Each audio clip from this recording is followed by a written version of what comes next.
thank you for joining me at this exhibition. You're one of the voices that has really helped to guide my work. So I'm a little bit nervous to see what you think of the work and the notion of Afropean, which is kind of something that has helped me to enter this world of a kind of a plural identity and trying to insert blackness into Europe.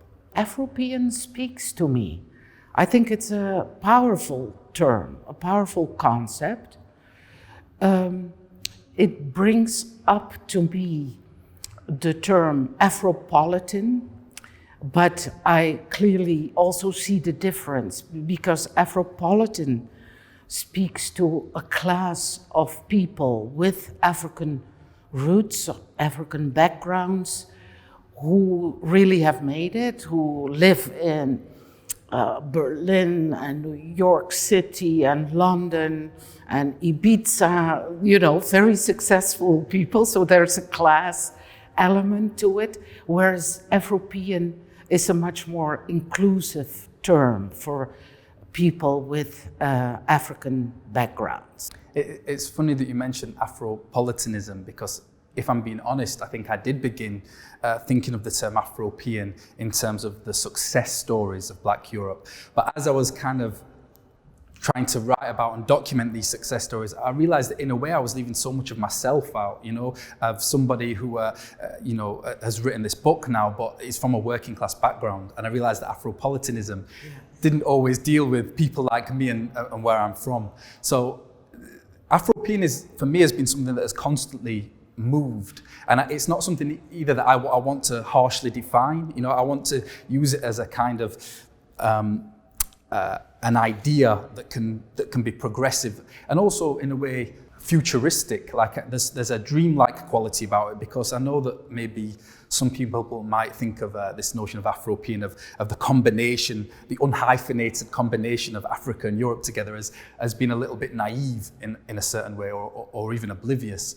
But for me, it's stating a kind of objective to try and assert a blur of identity in this continent. Yeah, I think that for me, Afropean indeed also has that futuristic quality.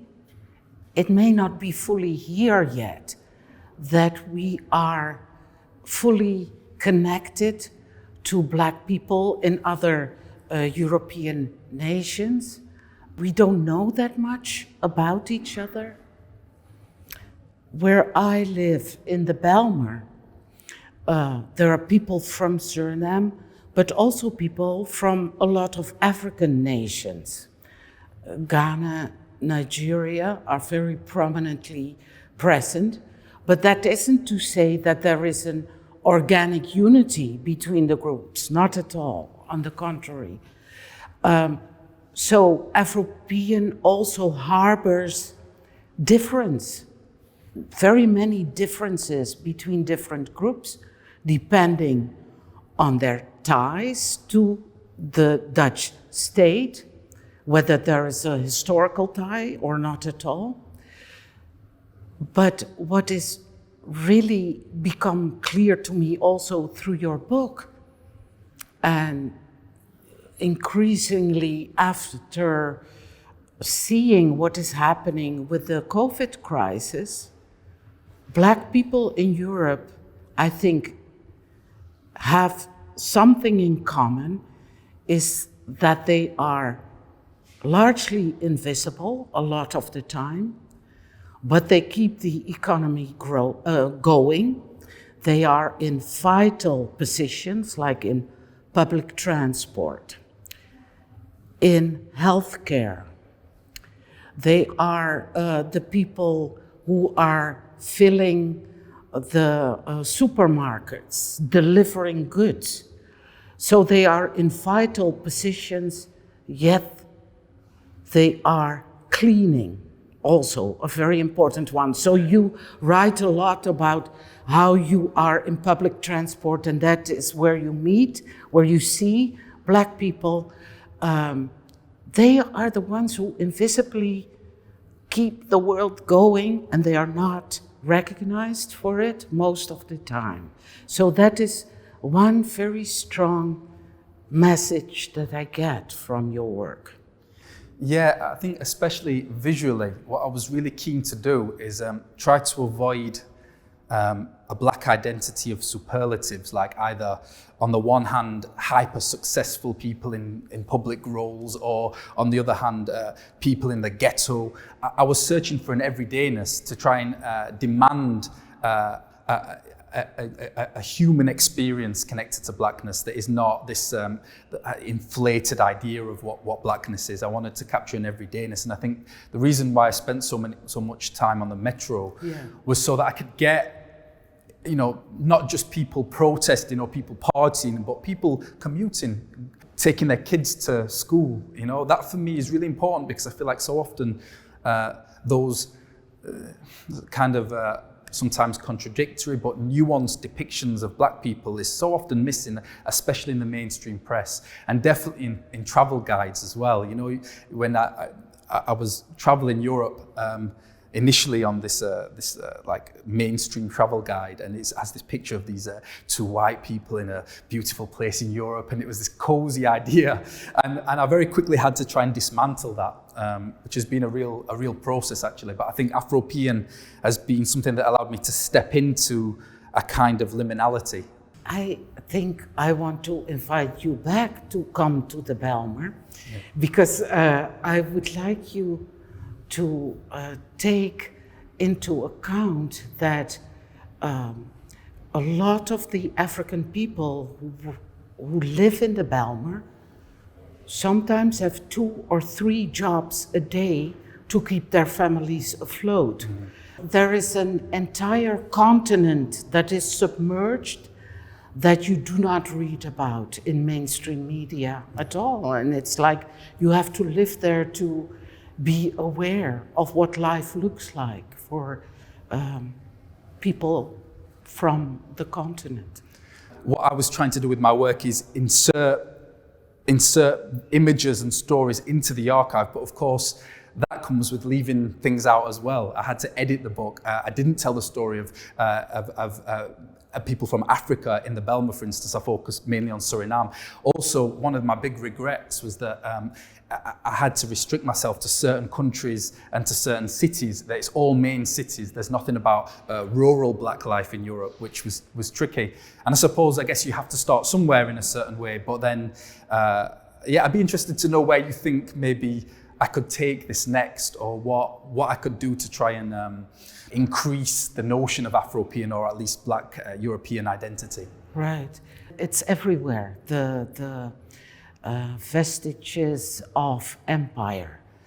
I think it is important, though, that you dealt with England, Portugal, Spain, Italy, the Netherlands, Belgium. You have some of the major European empires in there, who all, in one way or another, have to deal with what I call, after Edward Said, the cultural archive that was deposited in the minds and the hearts of people regarding what does it mean to be a Dutch person or a Portuguese person. What do they have in common? They have a form of white innocence in common. So this project of yours lends itself exceptionally well to trying to retrieve what these different national archives, cultural archives, look like. So white innocence is this notion that empire took place so long ago and so far from here that it didn't leave any traces in the European metropoles itself, which of course is self-delusional. In all kinds of ways, race is present. How the dominant self-representation is present everywhere, how we look at the white self and the other of color, is noticeable in the labor market, in what school advice children get, who gets to go to prison, who becomes the prison warden. In all of those domains, race is operative. And so I think one way to take it further is to indeed not only go to big cities, although that will be in large part, I think, where you will find Black people, but it will also be interesting to investigate whether there are communities of Black people who live in rural areas. Going back to that point that you mentioned about how, in a way, the present moment is, of course, haunted by these 400 years. I sometimes feel like it's not just that the present moment is haunted by the past, but that the present moment is haunted by a future that failed.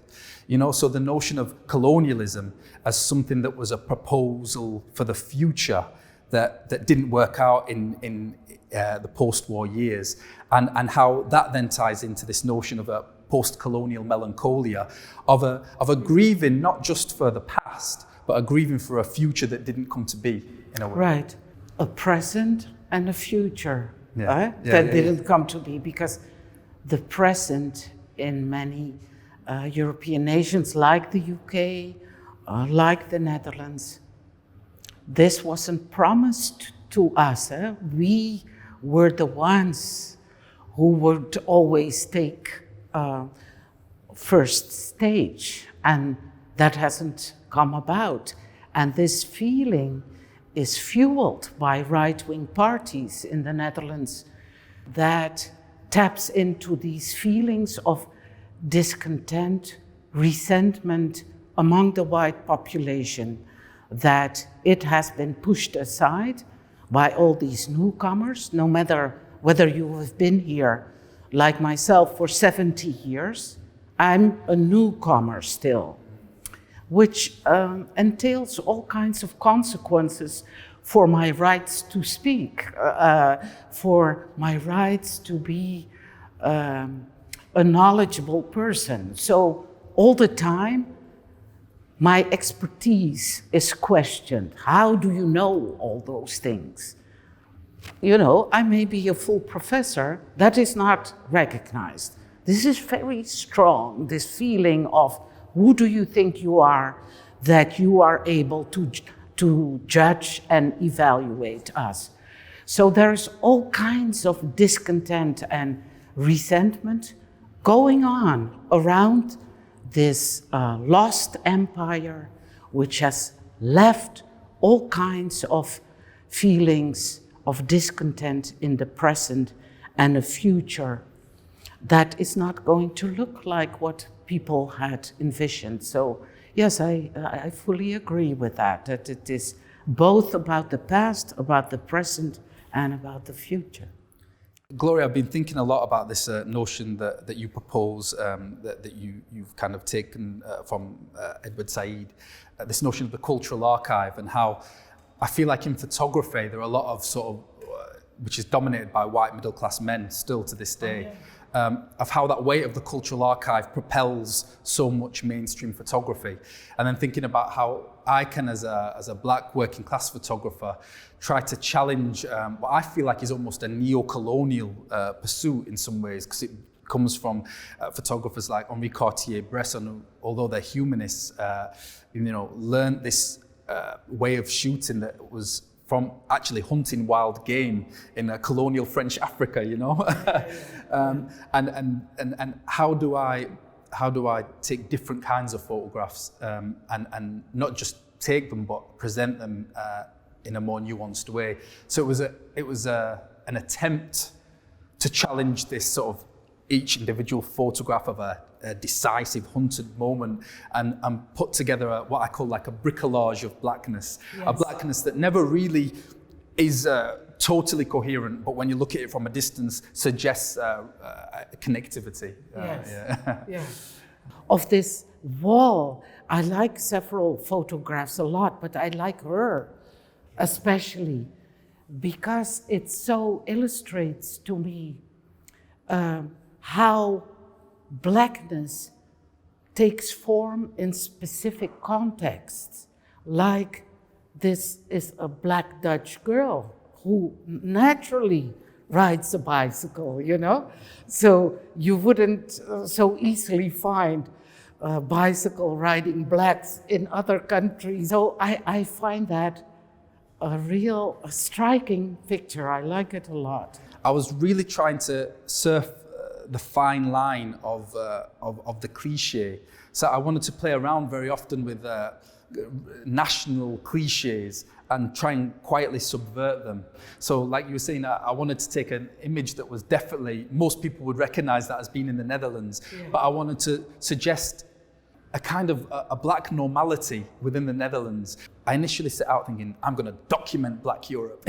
You know, there was almost an overconfidence at the beginning. And by the end, I realized that, you know, not everybody wants to be documented. Right. You know, and what do I, and how to navigate that.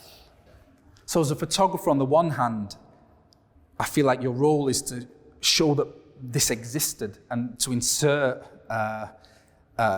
these images that are often under or misrepresented into both a literal archive and a cultural archive. Right. But then on the other hand, not everybody wants to be documented. How do you go about preserving or celebrating something that sometimes is clandestine and necessarily so? Yes, you know? I can fully relate how many tensions there are there, because I can also imagine if you ask beforehand, then they are going to pose, which you also don't necessarily want, to ask their permission, and then it becomes a different photograph. So that seems to be a really tense relationship you are trying to negotiate there. Yeah, one of the things that was difficult is trying to make sure I didn't take part in this kind of colonial pursuit of photography, the photographer as hunter. But of course, I couldn't always ask people to take their images. When I could, I did, and then sometimes it would be afterwards. And I suppose the way I thought about it was I'm not interested in posturing. I'm interested in posterity. You know, yeah. I didn't want people just posing in their Sunday best, which is a real strong tradition, especially in African photography. I wanted an everydayness because I sometimes feel like, I'm not a king, and I don't have to be. I'm a human being, and I'm black. As an anthropologist, of course, I have to think of the history of visual anthropology, where the hunter is on full display, portraying the other in stereotypical ways, in pejorative ways, in ways that are monolithic, one-dimensional. So you like to go beyond that moment, beyond that tradition, but then you enter a whole new field of tensions. And I fully understand this African tradition of photography where people put on their Sunday best and pose as kings and queens, and some part of me likes it tremendously, to be working hard all week, and then you can go and dress up, and there are all these props like the back screen of these pictures which work together to portray royalty, which is in often stark contradiction with the everyday lives that you really would like to get at. So no matter how you take it, you're always in fields full of tension. But I really like the way you have taken people like these two guys here, who are so street smart. Look at the patterns in their clothing. It's the same guy I now see. Yeah, it's the same guy. And I would argue, I can't be sure, but that he's taking part in this this very Congolese idea. The family. Yeah, exactly. Yeah. You dress up in the suits, and this was taken near Matonge, which of course is traditionally a really African part of Brussels. I was trying to put all these kind of different narratives, sometimes contradictory, sometimes ambivalent, to be honest, into this notion of black identity. I wanted it to be something that felt fluid and didn't conclude exactly. You know, it's a journey somewhere, right. but it's a journey that doesn't necessarily conclude, I think, you know. Yeah, it can't. It can't. It can't, You know, yeah. it has to go on. Yeah.